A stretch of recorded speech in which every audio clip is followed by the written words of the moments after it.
I have the privilege to be able to visit elderly people during Christmas. It gives me much joy visiting them and anointing them dahil inspirasyon sila sa akin at sa ating lahat. Kung hindi lang siguro sila bedridden, patuloy pa rin ang kanilang pagpunta sa simbahan. Pero kahit bedridden na, they still continue to serve the church through their prayers.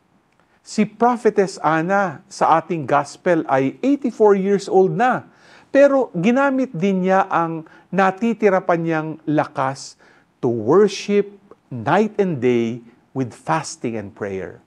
Her witnessing is in itself a proclamation of Jesus' reign.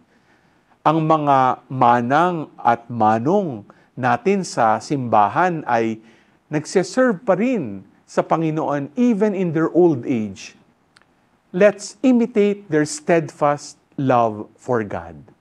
G ka ba?